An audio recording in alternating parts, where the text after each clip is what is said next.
Hi guys, welcome to the Quiet Past Historical Channel. Tonight you're stepping into the dark, not the uncomfortable kind of dark, not the kind that makes you pull the blankets tighter with any real worry. This is the other kind, the soft, still dark that settles over a place so far north that the sun simply gives up and goes home for months at a time. The dark that has its own sound, its own smell, its own slow, patient wait.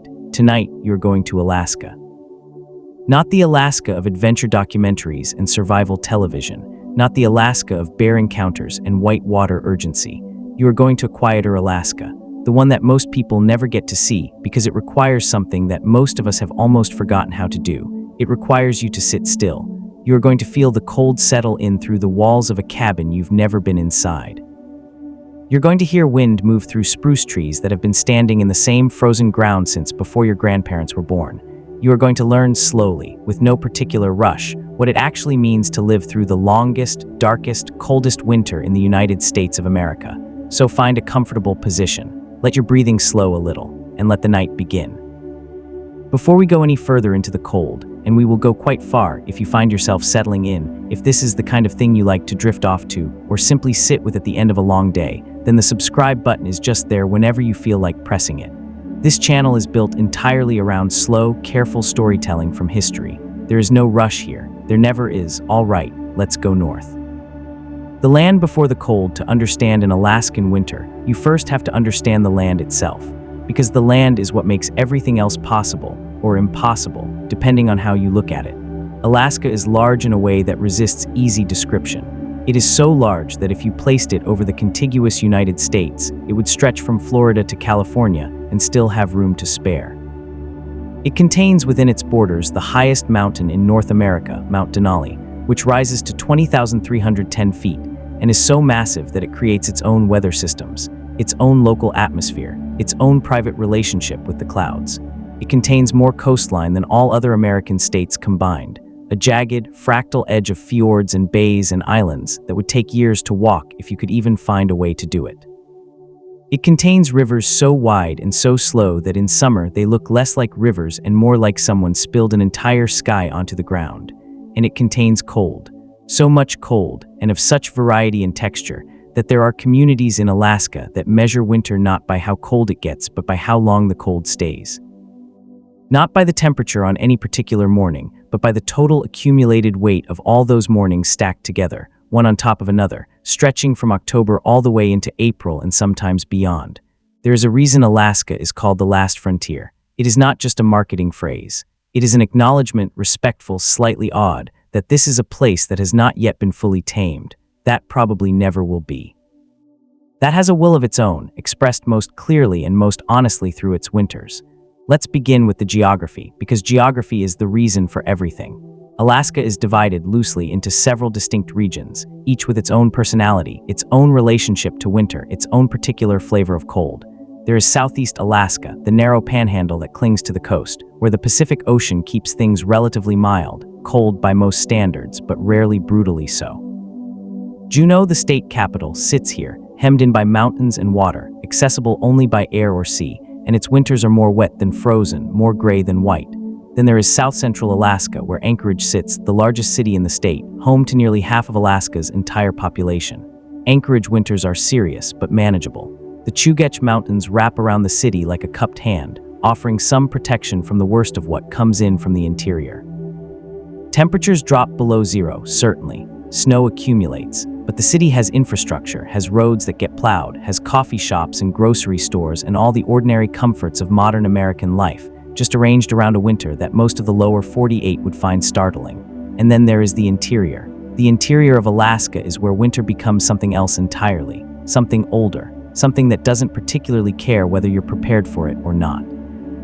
The interior is a vast, mostly flat basin, ringed by mountain ranges on nearly every side, and those mountains do something quite specific to the air that flows over them. They block the moderating influence of the ocean. They allow cold air, the cold air that slides down from the Arctic, from Siberia, from the theoretical edge of the inhabitable world, to pool in the valleys and the lowlands and simply stay there. Just sit there getting colder and colder, with nowhere to go and no particular hurry about it. Fairbanks sits in this basin, and Fairbanks is where we are going to spend most of our time tonight. Fairbanks, Alaska, population somewhere around 30,000 people, depending on how you count and when you ask. Second largest city in the state, though city feels like a word that needs some adjustment when you use it here. Fairbanks is more of a community in the original sense of that word, a gathering of people who have, for various reasons, chosen to make their lives in one of the most climatically extreme inhabited places in the United States. The city sits at about 64 degrees north latitude, just about 130 miles south of the Arctic Circle. This means that on the winter solstice in December, Fairbanks receives approximately 3 hours and 42 minutes of daylight. Not 3 hours and 42 minutes of sunshine, necessarily. Most of those minutes are filtered through clouds or arrive at such a low angle that the sun barely clears the southern horizon before beginning to sink again. Just 3 hours and 42 minutes in which the sky acknowledges that day is a concept that still applies to this longitude.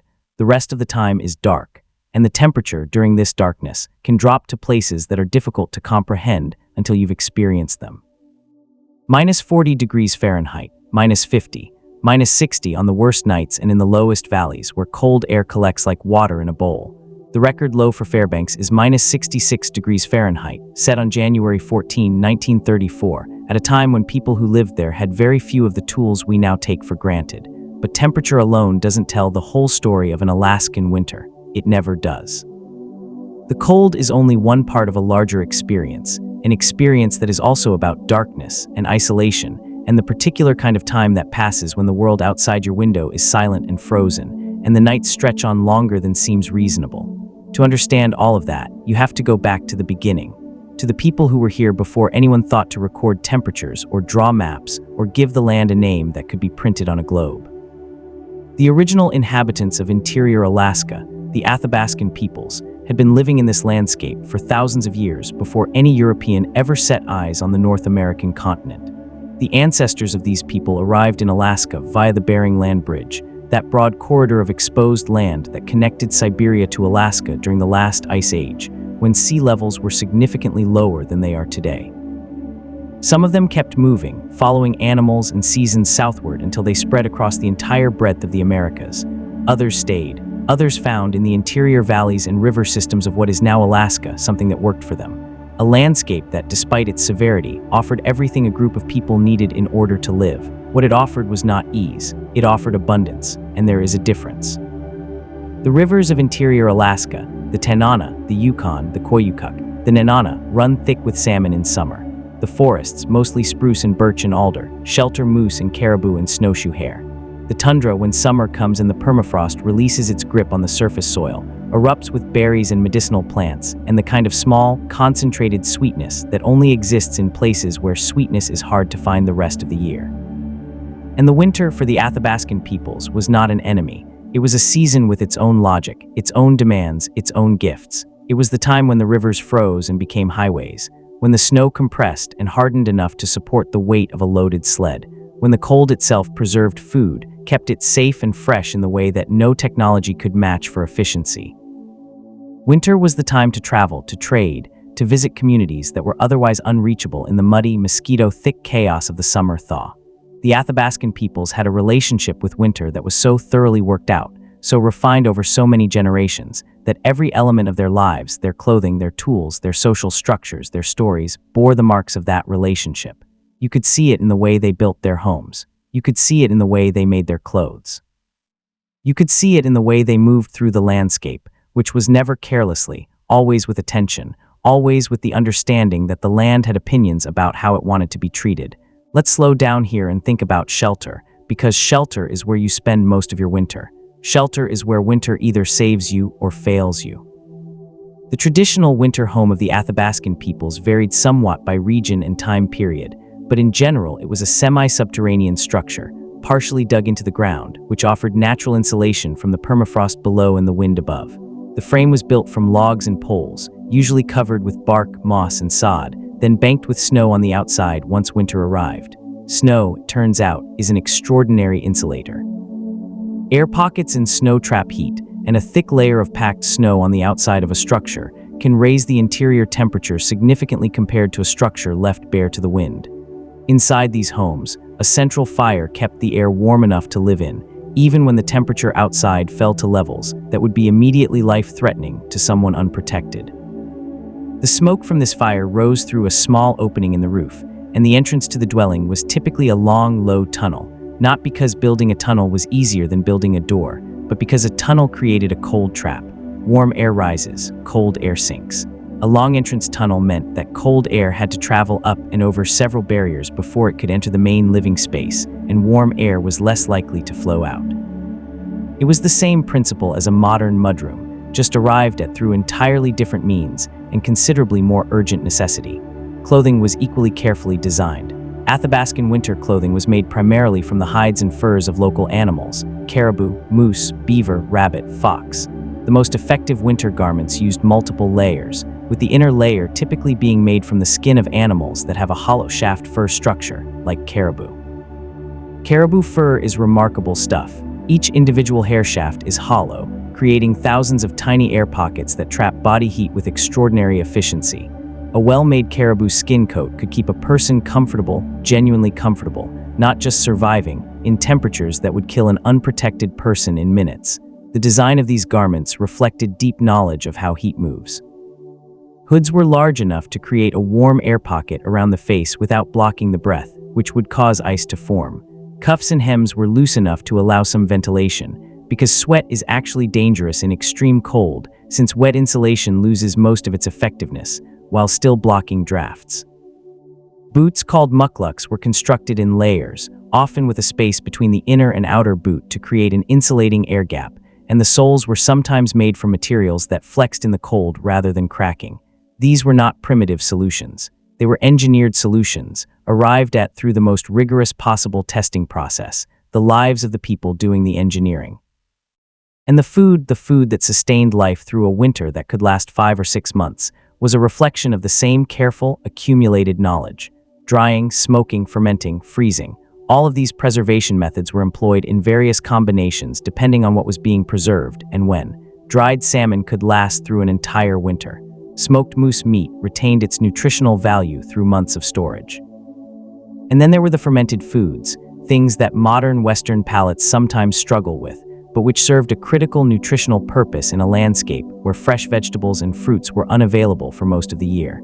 Fermentation, it turns out, can increase the nutritional content of food significantly, particularly with regard to certain vitamins that are essential for human health. The traditional fermented foods of Alaska's indigenous peoples, whether seal oil, aged fish, or various preparations of berries, were not just preserved food. They were, in a real sense, nutritionally optimized food, shaped by the same process of trial and error over generations that shaped everything else about how these people lived. All of this knowledge, all of this careful, tested, refined understanding of how to live in an extreme climate was already in place, already working, already sustaining communities of human beings in interior Alaska long before the first non-native person ever arrived in the region. That arrival, when it came, brought its own stories, its own complications, its own kinds of cold. The first outsiders, and as the night deepens a little further, let's follow the first outsiders who came to this frozen land and watch them learn, slowly and sometimes painfully, what the land already knew. The first Europeans to have significant contact with Alaska arrived by sea, not by land. Russian explorers pushing east across Siberia in one of the most remarkable and least celebrated chapters of the Age of Exploration, eventually ran out of Asian continent and found themselves looking at water. Beyond the water, sometimes visible on clear days across the narrow Bering Strait, was something else. Another shore, another land. Vitus Bering, a Danish-born explorer sailing in service of the Russian Empire, reached the coast of Alaska in 1741. He didn't live to return home. He died of scurvy on a small island that now bears his name, stranded with his crew through a brutal winter, his body giving out on him with the coast of Kamchatka just visible in the distance on clear days and invisible in bad weather, which was most of the time. His crew survived, barely, by hunting sea otters for warmth and food, and they returned to Russia with reports of the land they had found and with bundles of sea otter pelts whose value, when they arrived in the markets of Siberia and China, was almost impossible to believe. The sea otter pelt is one of the most insulating natural materials on Earth. An adult sea otter has approximately 1 million hairs per square inch of skin, more than any other mammal. This density of fur creates an insulating layer of trapped air so effective that the otter's skin remains dry even when the animal is entirely submerged in frigid ocean water. The fur coats and trim that these pelts produced were extraordinary objects, warm, lightweight, almost impossibly soft, and the demand for them in the markets of Beijing and St. Petersburg was so intense and so insatiable that it set off a rush to Alaska's coasts that would reshape the region entirely. The Russian fur trade in Alaska was not, by any historical measure, a gentle process. The Aleut and Alutiiq peoples of the Aleutian Islands and the Alaska Peninsula were subjected to coercion, violence, and forced labor by Russian Promyshleniki, private fur hunters who operated under conditions that combined the worst elements of colonial exploitation with the additional pressures of an environment that was itself unforgiving. These were not men with any great experience of Arctic conditions, operating in a landscape that required that experience to survive, and the results were often catastrophic, for the indigenous peoples they encountered, certainly, but frequently for themselves as well. Russia's formal colonial presence in Alaska was centered at Sitka, in southeast Alaska, where the Russian-American company maintained its capital at a settlement called New Archangel. Sitka's climate, moderated by the Pacific Ocean, was wet and cold and foggy rather than brutally frozen, which made it more hospitable to colonists who had not grown up in an Arctic environment. But the interior of Alaska, the vast frozen interior where the real extremes lived, remained, for the most part, outside the direct reach of the Russian colonial presence. What the Russians did in the interior was trade. They established a network of trading posts along the great rivers, places where Alaska native peoples could bring furs in exchange for manufactured goods, iron tools, cloth, glass beads, firearms, eventually tea and tobacco. These trading posts were small, often temporary, always dependent on supply chains that stretched thousands of miles back to the civilizational centers of Russia and Siberia. The men who staffed them were isolated in a way that is difficult to fully imagine, cut off from most human contact for months at a time. Surrounded by a landscape they often didn't understand and couldn't fully navigate, waiting for the river ice to break in spring so that supply boats could reach them. The journals and letters that survive from these men describe a particular quality of winter isolation that appears again and again in the accounts of people who spent time in the Alaskan interior. It is not quite loneliness in the ordinary sense. It is something slower and broader, a kind of deepening, as though the self becomes more concentrated and more diffuse at the same time during a long, dark winter. The outside world, with all its noise and urgency, retreats to something theoretical, barely imaginable. The world that actually exists is just this room, this fire, this small circle of warmth, and the dark and the cold pressing against every wall. Some men found this peaceful. Some found it unbearable. Many found it both, at different times of the same winter. The United States purchased Alaska from Russia in 1867, in a transaction engineered largely by Secretary of State William Seward, and mocked extensively by a press corps and a public that couldn't quite understand why anyone would pay $7.2 million for what many of the newspapers of the time called Seward's Icebox, or Walrussia, or simply the Great Folly. Alaska was remote, cold, and seemed to offer very little that the United States didn't already have in abundance elsewhere. What changed the conversation, as it so often does in the history of American land acquisition, was the discovery of gold. Gold was found in Alaska in significant quantities beginning in the 1880s, with major strikes along the 40 Mile River, then on the beaches at Nome, then, most dramatically, in the Klondike region of the Yukon Territory just across the Canadian border. The Klondike Gold Rush of 1897-1898 sent tens of thousands of people streaming northward with a speed and a fervor that astonished everyone who witnessed it. These were not, for the most part, experienced wilderness travelers or Arctic survivalists. They were store clerks and bank tellers and farmers and dockworkers and everyone else who had heard the word gold and felt something in their chest catch fire. The routes into the Klondike goldfields passed through Alaska, and the towns that sprang up to serve the rush, Skagway, Dia, and later Fairbanks, Nome, and others, grew at speeds that had no precedent in American history. Fairbanks itself was founded in 1901, after Felix Pedro, an Italian immigrant prospector, found gold in the streams of the Tanana Valley. Within a few years, it was a city of several thousand people, with buildings and streets and newspapers and saloons, and all the other indicators of civilization, planted firmly in the middle of the interior of Alaska, at a latitude where the winter temperatures regularly dropped below -40. The people who came to Fairbanks during the Gold Rush years came for gold, not for winter. Many of them had no idea what they were getting into. Many of them found out the hard way.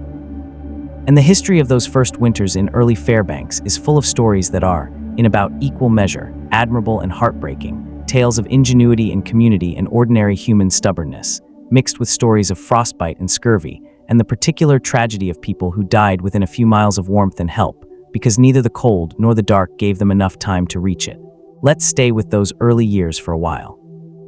Let's walk through what a winter in early Fairbanks actually looked like, smelled like, felt like. The first thing that strikes you, arriving in Fairbanks in October of, say, 1905, is the smell. Winter in interior Alaska has a smell that is almost impossible to describe accurately to someone who has never experienced it. The cold itself doesn't smell like much. Cold, at its most extreme, actually suppresses your sense of smell somewhat, because the mucous membranes that process scent slow down in the same way everything else slows down. But the combination of wood smoke, frozen earth, animal fur, and the particular mineral clarity of air that has been thoroughly wrung out of any remaining moisture, that combination produces something that people who have known it tend to remember for the rest of their lives. Early Fairbanks was a town of log cabins and canvas tents and wooden frame buildings that went up fast and were sometimes not quite finished before the first serious cold arrived. The buildings clustered along the Yukon River, which cuts through the center of town, and the river was both a highway and a water source, or it was when it wasn't frozen solid, which in winter it always was. Ice on the Yukon River in a cold year could reach 4 or 5 feet in thickness. You could drive a loaded wagon across it. Water in a sub-zero world is a complicated proposition.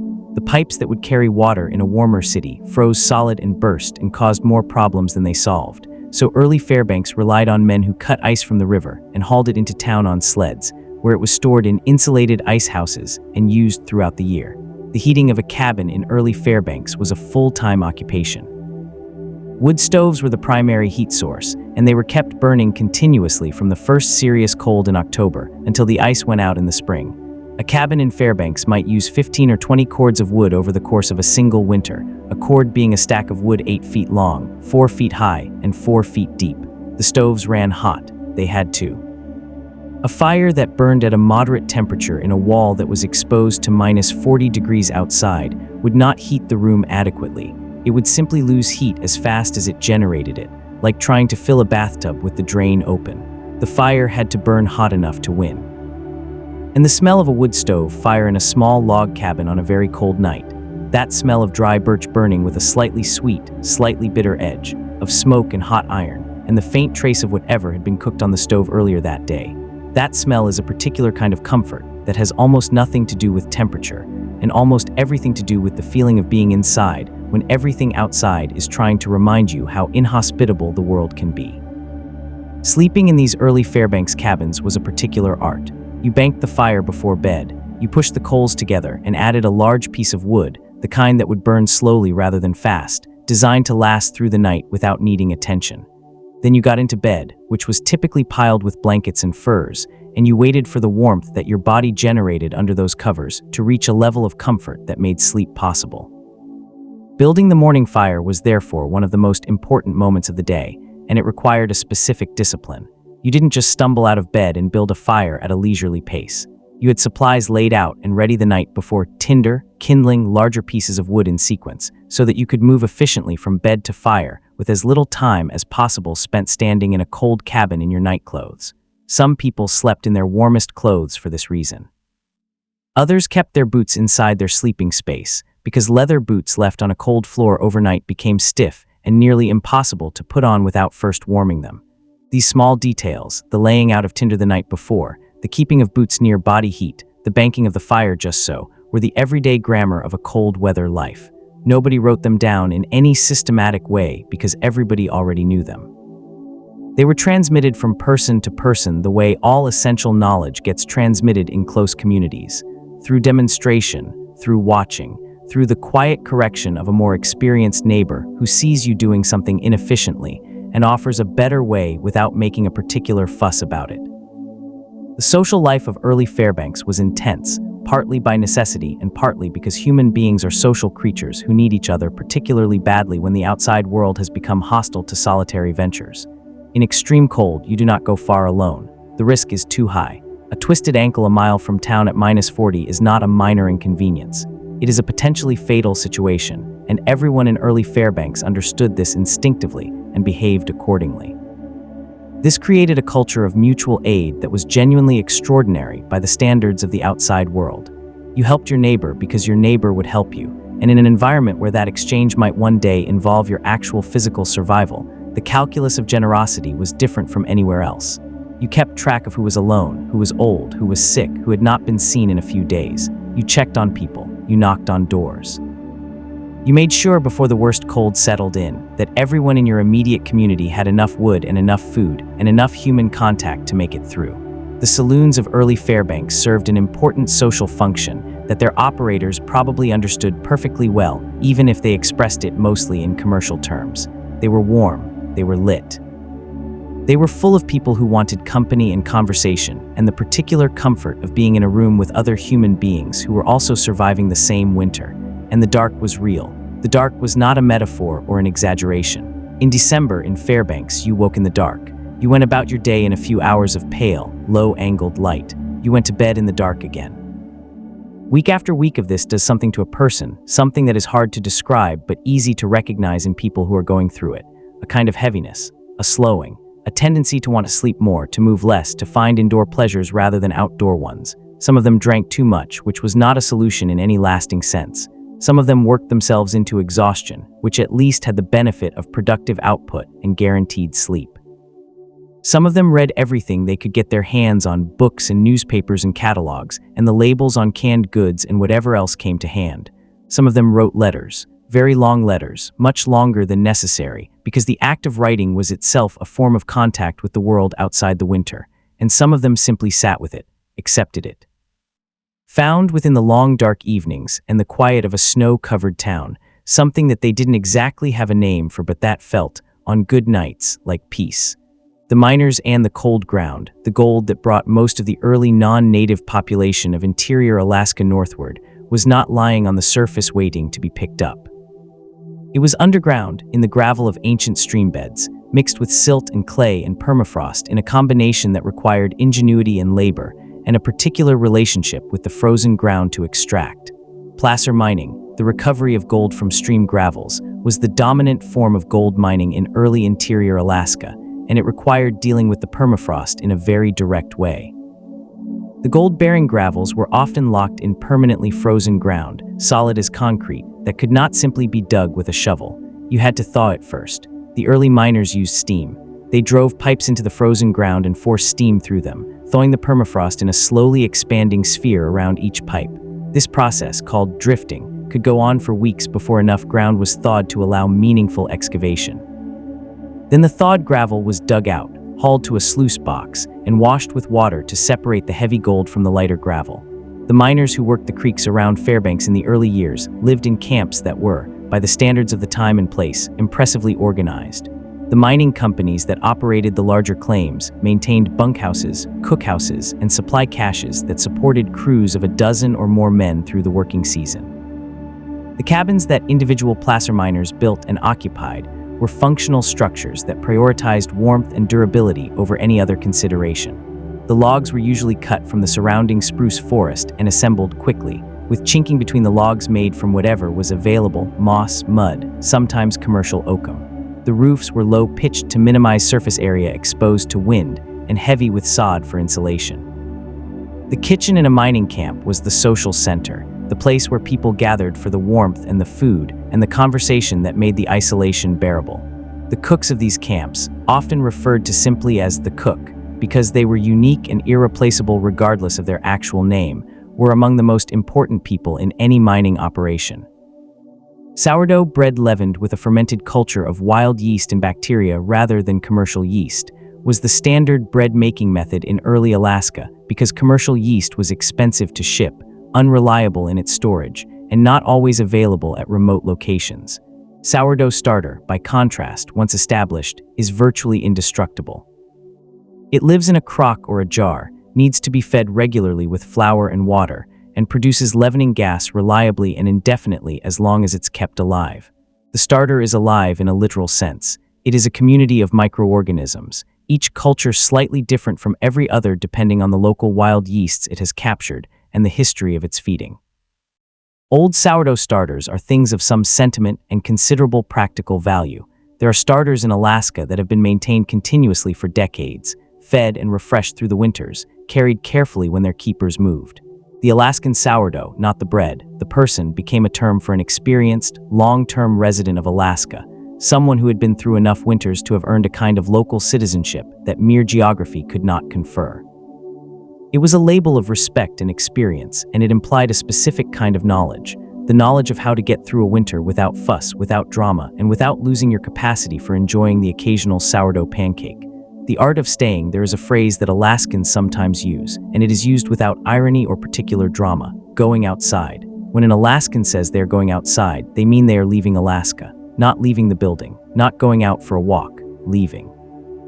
Going to what they call, with a capital O, the outside, which is everywhere that is not Alaska. This phrase tells you something important. It tells you that for people who have chosen to make their lives in Alaska, the state is not simply a place where they happen to live. It is its own world, a world with its own rules, its own rhythms, its own ways of being. The people who stayed, who made that commitment, who woke up enough mornings in the dark and the cold and looked out at the frozen world and said, yes, still, this is where I want to be, those people developed a relationship with winter that is genuinely difficult to understand from the outside. It is not just tolerance. It is not just stubbornness. It is something closer to what you might call fluency.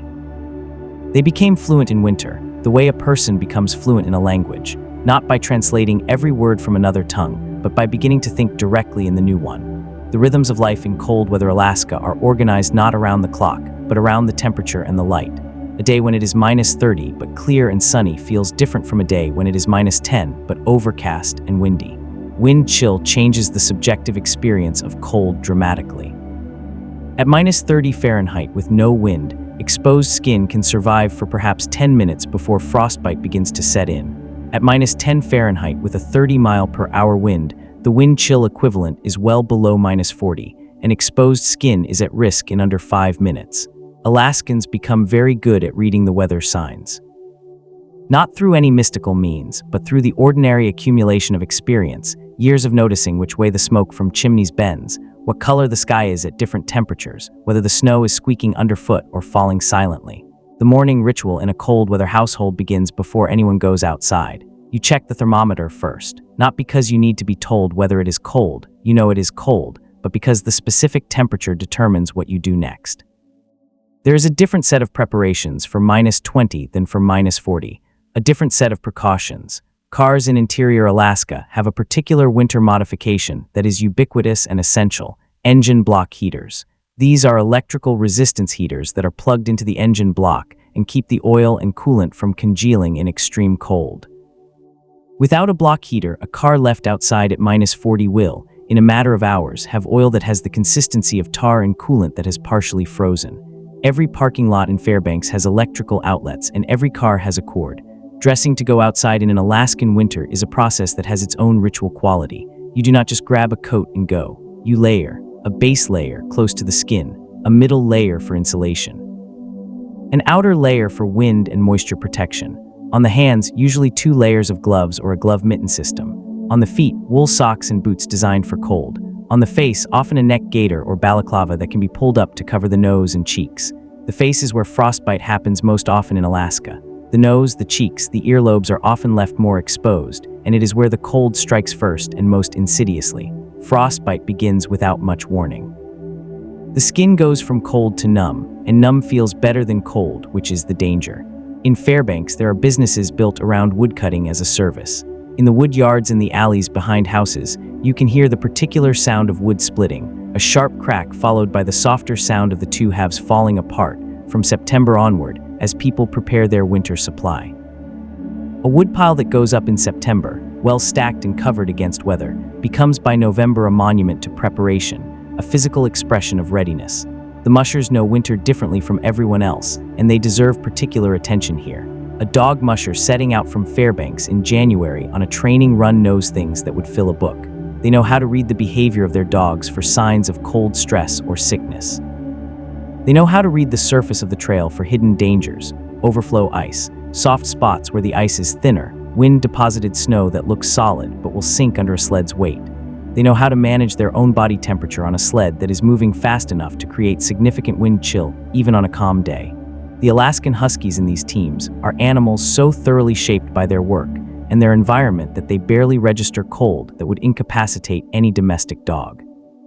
Their coats are dense and double-layered, their feet are tough and well-padded, and their metabolism runs so efficiently during work that experienced mushers often describe their dogs as generating their own warmth even in the worst conditions. Sled dogs sleep in the open even at -40, curled tightly with their noses tucked under their tails, and wake rested and eager to run in the morning. Watching a team of sled dogs wake up and start to move on a cold, clear winter morning, the joy in their movement, the steam of their breath, the sound of their paws on packed snow, is one of those things that people who have seen it tend to carry with them for a long time.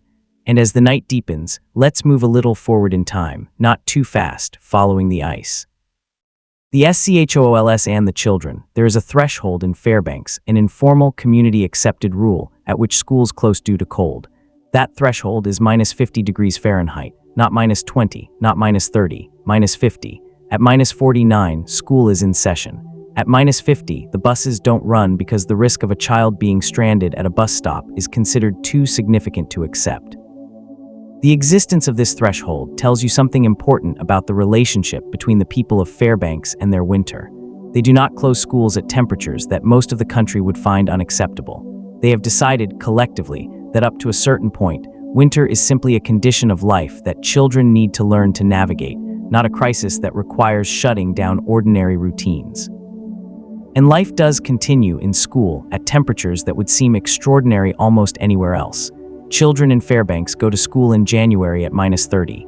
They wear the appropriate clothing, the layers, the boots, the mittens that their parents have laid out for them, and school happens.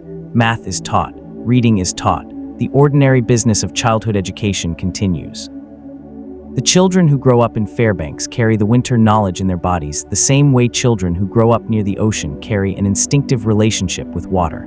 They know how cold feels at different temperatures. They know the early signs of frostbite on their own faces and on each other's. They know what to do when they come in from outside. Take off the outer layers first. Don't go straight to the heater and warm up too fast. These children grow up understanding things about the physical world that their peers in warmer climates will never experience in quite the same direct way. They understand insulation, really understand it, not as an abstract concept, but as the difference between a miserable afternoon and a comfortable one. They understand the relationship between combustion and warmth, between stored fuel and survived winter.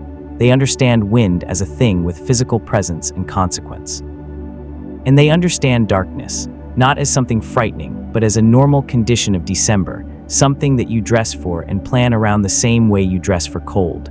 The children of Fairbanks go to school in the dark and come home from school in the dark through most of the winter. The World Ice Art Championships, held in Fairbanks each year, draws ice sculptors from around the world to compete in a discipline that requires technical skill, artistic vision, and the ability to work effectively in temperatures that make chisels and picks feel different in the hand than they would in warmer conditions. The finished pieces are displayed in a park where the public can walk among them, and on the coldest nights, see them lit from within by colored lights that transform them into something that looks less like sculpture and more like the northern lights brought down to earth and made into objects.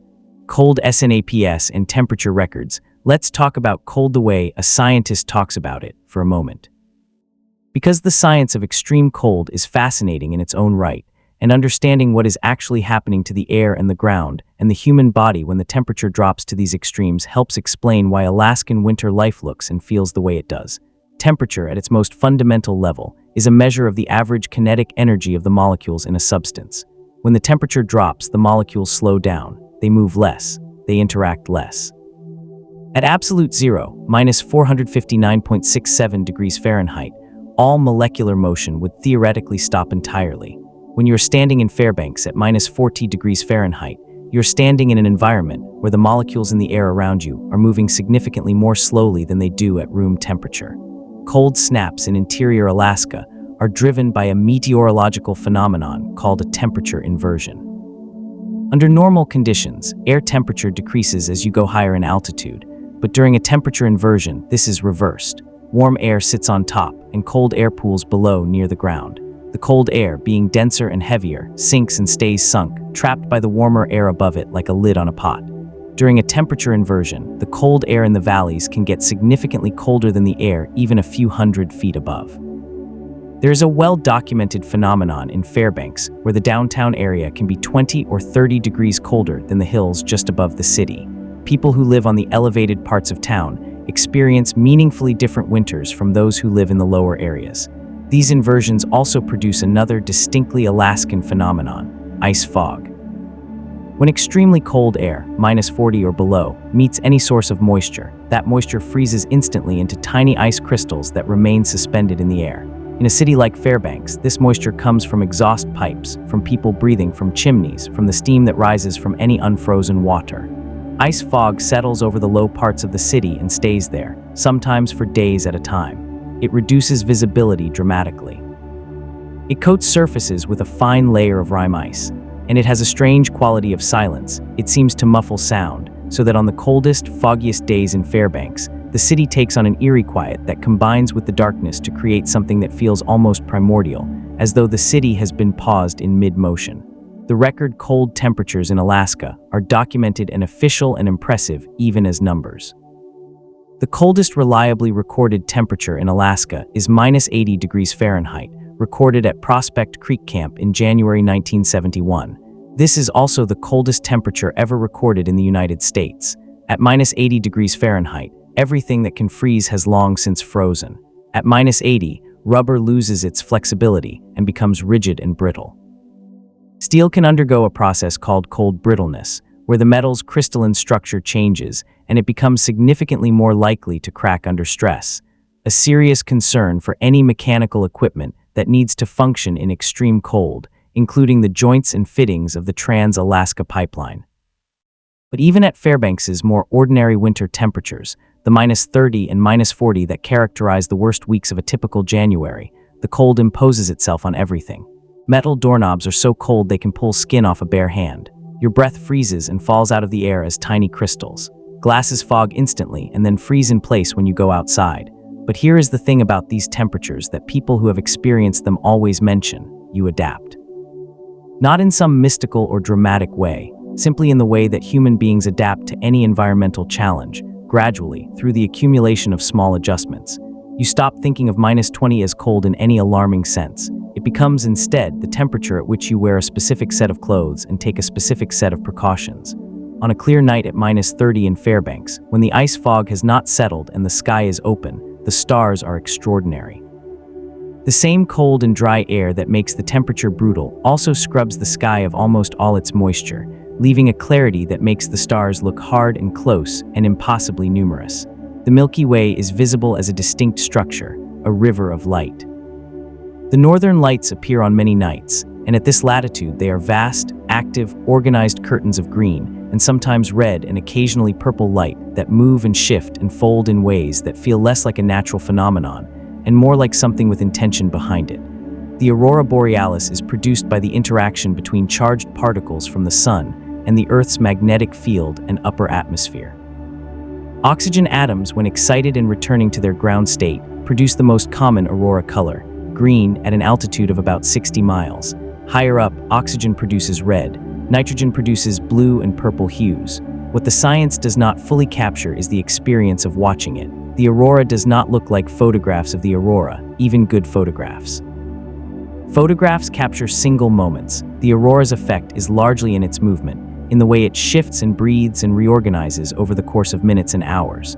The curtains fold and ripple. Rays shoot upward from the horizon and then bend. Sometimes the display is so active that the entire sky seems to be in motion, every direction lit with shifting color. In Fairbanks, where clear winter nights are common, and the sky is dark enough far from the city lights, there are businesses built entirely around helping people see the northern lights. Aurora viewing tours draw visitors from Japan, South Korea, China, and Europe, who plan their trips specifically around the aurora viewing season. There is a cultural significance to seeing the aurora in Japan that goes beyond ordinary tourism, a belief in some communities that a child conceived under the northern lights will be fortunate in life. People who have lived through many Alaskan winters often say that the aurora never gets old. That no matter how many winters you have seen it, each new display pulls you outside and holds you there, standing in the cold long past the point of comfort, because moving away feels like leaving something important unfinished. Meanwhile, in another quiet corner of this frozen world, there are people whose relationship with the cold goes far beyond anything we've talked about yet. The villages away from Fairbanks, away from the relative bustle of the second largest city in Alaska, there are villages.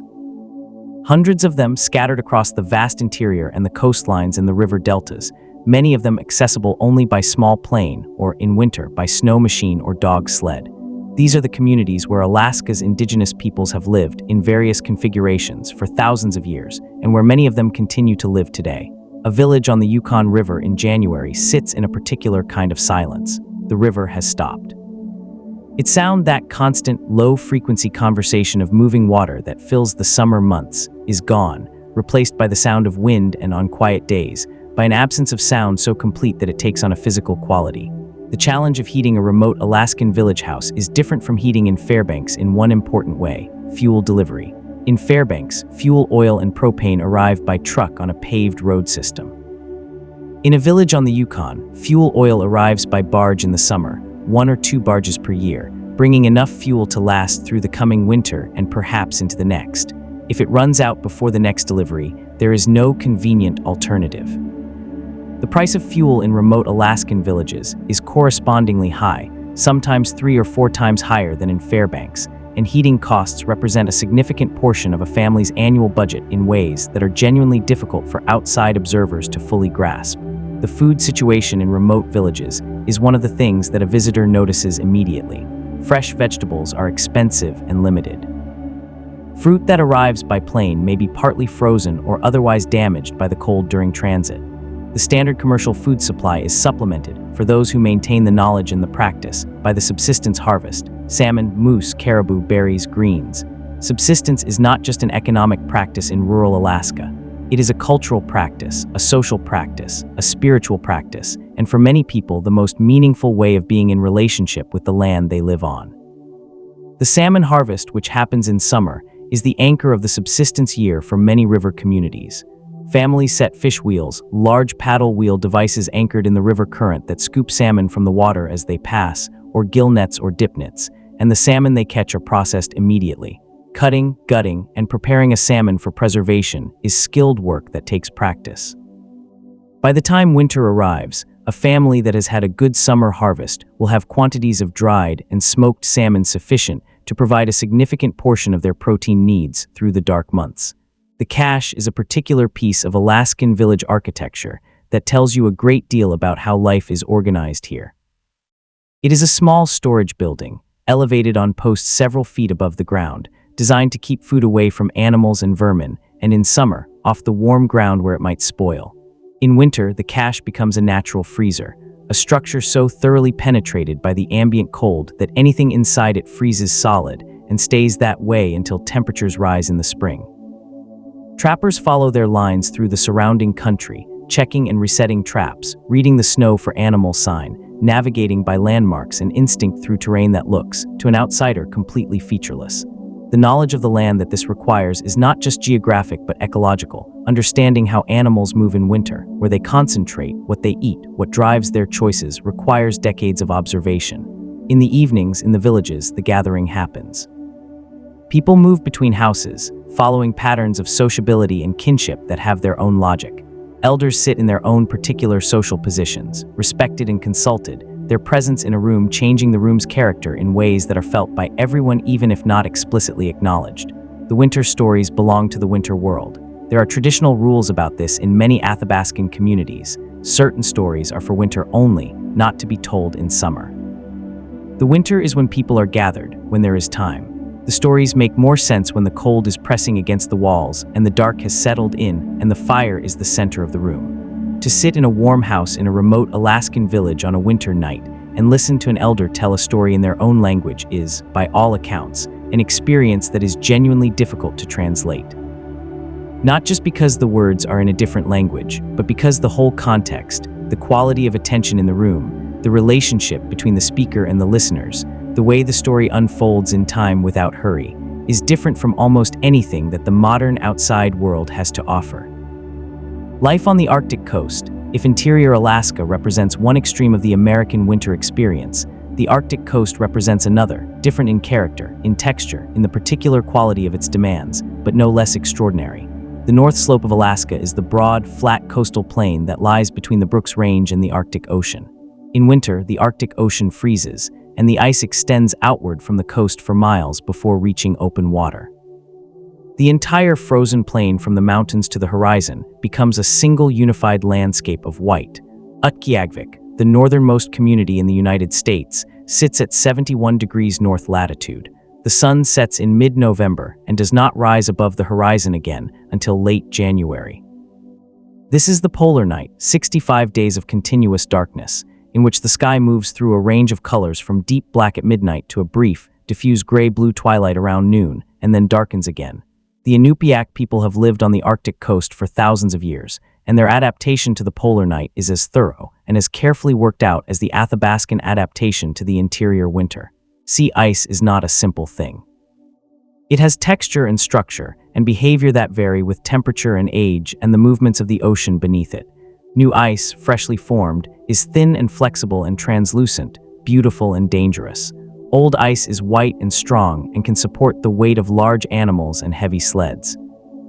The Inupiaq hunters who went out on the sea ice in pursuit of bowhead whales, ringed seals, and bearded seals needed to read that ice with absolute accuracy, because a misread could mean going through and not coming back. The knowledge of ice was developed over generations and transmitted with the same seriousness that any life-critical knowledge is transmitted. The bowhead whale has a particular significance to Inupiaq culture that goes far beyond its role as a food source. A single bowhead whale can provide a community with thousands of pounds of meat and muktuk, the skin and blubber layer, eaten raw or cooked, that can be shared, stored, and consumed over months. The spring whale hunt, conducted from skin boats called umiaks and requiring coordinated effort from an entire crew, is surrounded by ritual and protocol that acknowledge the whale's significance. The drum dance, performed with a large flat drum made from a marine animal's stomach membrane stretched over a wooden frame, beaten on the rim rather than the surface, produces a sound that is difficult to describe in ordinary terms. It is a deep, resonant, organic sound, and in a warm, firelit room surrounded by people who know the songs and the steps, it creates a quality of presence and aliveness that winter darkness outside somehow makes more intense rather than less. Utqiagvik today has a hospital, schools, a community college, grocery stores, internet connectivity, and all the other infrastructure of modern American community life. It also has an active subsistence hunting culture, traditional arts, ceremonial life, and a relationship with its environment that has been maintained over thousands of years of continuous occupation. Along the pipeline, there is something that runs through the Alaskan landscape that is neither river nor road, but has some of the character of both. It runs for 800 miles, from the oil fields of Prudhoe Bay on the Arctic coast to the ice-free port of Valdez on Prince William Sound. It is 4 feet in diameter. It carries, on any given day, somewhere between 300,000 and 500,000 barrels of crude oil.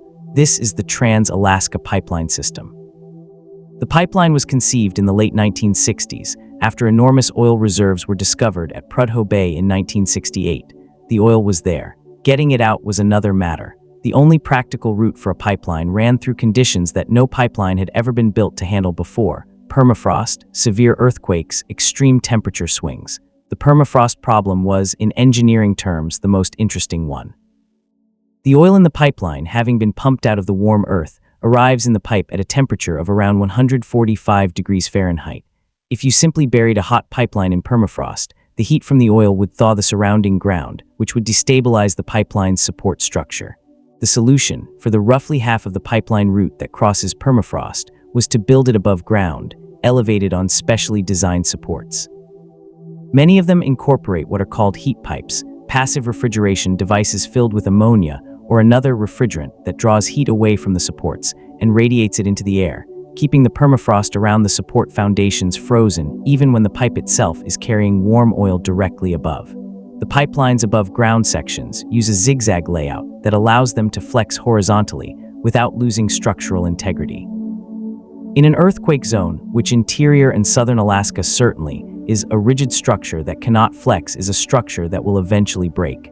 The construction of the pipeline, which took place primarily between 1974 and 1977, brought tens of thousands of workers to Alaska, many of them with no previous experience of Arctic conditions. The pipeline camps where these workers lived were essentially small cities, with heated dormitories, cafeterias, recreational facilities, and all the logistical infrastructure needed to keep several thousand people functioning in conditions where the temperature could drop to -50, and the sun didn't rise above the horizon for weeks at a time. Some of those workers, the same thing happens to many workers in extreme environments, found that they couldn't quite shake the place. That something in the severity and the beauty and the scale of the Alaskan winter had gotten into them. These are the people who came back, who bought land and built houses and became, eventually, Alaskans in the full sense of the word. And as the night deepens toward its quietest hour, let's come back to the question of why people stay. What the cold TACHES. Let's sit with something more personal now, something quieter. Let's talk about what the cold actually teaches, not in a metaphorical sense, not as a spiritual lesson about hardship, but in the literal, practical sense of what living through real extreme cold teaches you about the world and about yourself. The first thing it teaches you is attention. In a world where the consequences of inattention are minor, where forgetting your umbrella means getting wet, where leaving your jacket in the car means being a little uncomfortable, attention can be a casual thing. You can afford to be distracted, to operate on autopilot, to move through your day without particularly noticing the details of your environment. In an Alaskan winter, the consequences of inattention are not minor. The details of your environment matter. The temperature matters. The direction and strength of the wind matter. Whether you put on your gloves before you grabbed the metal doorknob matters. Whether you remembered to tell someone where you were going and when you expected to be back matters. None of these things require panic or obsession. The people who do best in extreme cold are not the people who are most anxious about it. They are the people who are most methodical, who have built the relevant habits so deeply that they don't require conscious effort anymore. And there are extraordinary things to notice once that attention is trained and free. The way frost forms on the inside of a window, building elaborate fern-like crystals that depend on the exact temperature differential between the glass and the room. No two frost patterns are quite the same, and each one is a kind of map of the temperature gradients in that specific pane of glass at that specific moment. The way breath freezes in mid-air at extreme temperatures and drifts away as a small cloud of ice crystals, and the sound of this, a tiny, barely perceptible hiss, as though the frozen exhalation is somehow announcing itself. The way packed snow sounds different at different temperatures. Below about -20, it squeaks with each footstep, a specific, dry, almost musical squeak that is one of the most distinctively Alaskan winter sounds. Between -20 and freezing, it crunches, lower and wetter. Near freezing, it compresses almost silently. The way animals have adapted to all of this and what their adaptations look like in practice. The snowshoe hare, whose coat turns from brown in summer to white in winter, and whose feet grow larger snowshoe-like pads of dense fur. The ptarmigan, which also turns white in winter, and which spends the coldest nights burrowed into snowbanks, where the temperature just under the surface can be 30 or 40 degrees warmer than the air above. The ermine in its winter coat, hunting with a metabolism so fast it must eat constantly to fuel it. The cold teaches you to be honest about what you need.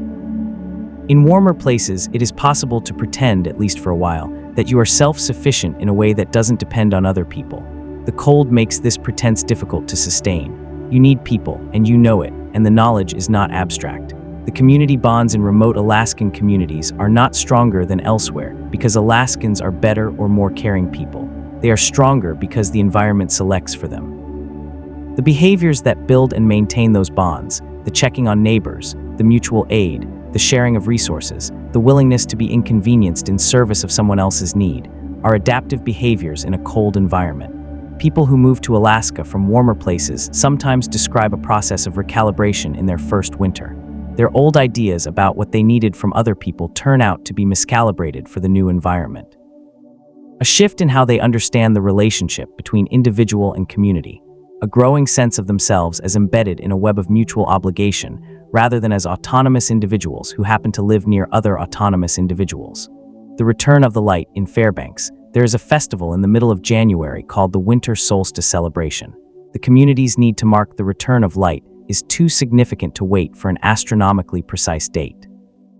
There are lights strung on trees and along the riverbank. There is outdoor music, and people stand around in their heavy coats listening and clapping with mittened hands. There are fires and food, and the particular warmth of a community that has been through something together and knows that the worst is now, gradually, beginning to ease. The return of light in interior Alaska is not sudden. It is so gradual at first that you don't notice it in any single day. You notice it across a week, when you realize that the sky is still not quite fully dark at 4:30 in the afternoon, and last week it was. The acknowledgement of this simple fact carries a feeling of relief so profound that it surprises you even if you knew it was coming.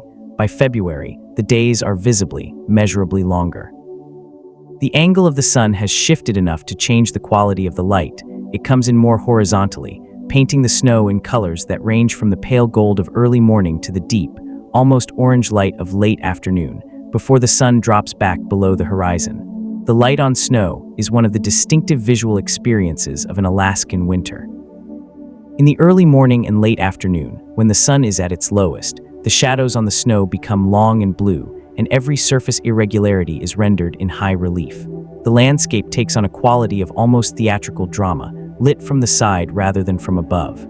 The breakup of the river ice in spring is another defining event of the Alaskan year. On the Tanana River, which flows through Fairbanks, there is a long-running tradition called the Nenana Ice Classic, in which participants buy tickets predicting the exact minute the river ice will break up and move. The tradition has been running since 1917, making it one of the oldest continuously running lottery events in the United States. The ice doesn't simply melt, it breaks. The surface, which has been solid and traversable for months, begins to fracture as the winter's accumulated ice sheet becomes unstable under the spring conditions. The cracks appear first as sounds, groaning, creaking, the occasional sharp report like a gunshot, followed by a low grinding that carries through the ground as well as the air. Then the surface begins to move. People line the banks to watch. In communities along the rivers, the ice out is a community event, a gathering, a collective exhale.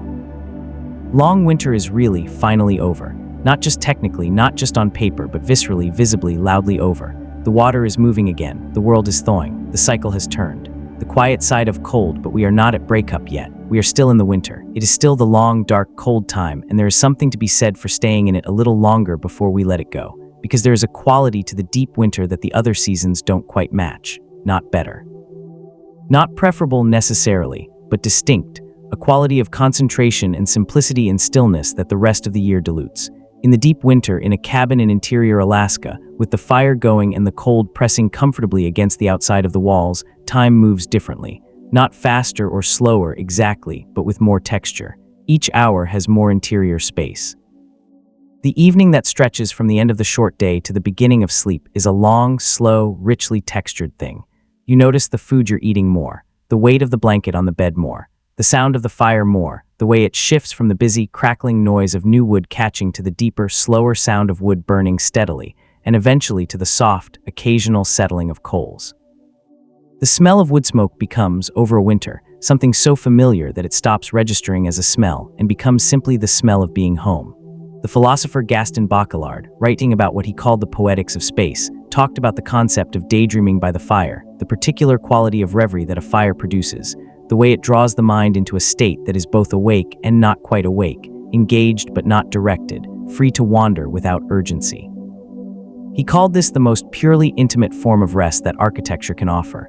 People who have spent winters in Alaska with wood stove heat often say that they miss it when they move to a house with forced air heating. They miss not just the quality of the warmth, which is genuinely different, but the relationship with the fire, the tending of it, the attention it requires and rewards, the sense that the warmth in the room is something you made. There are people in Fairbanks tonight as you listen to this, or as you drift in that pleasant in-between space between listening and sleeping, who are sitting by their fires and not doing anything in particular, not working, not consuming, not accomplishing, just sitting with the warmth and the dark and the cold pressing gently against the glass. Outside, the temperature has dropped again. It is perhaps -35 now, or -40. The stars are extraordinary in that dark blue sky, hard and clear and very far away, and also, somehow, closer than they look in warmer places. A fox is moving along the riverbank, stopping every few steps to listen and then moving again, its breath rising in small, perfect clouds. The spruce trees stand in rows along the ridge, dark against the dark sky, their branches holding small weights of snow that they have held for weeks without letting go. Somewhere, a door opens.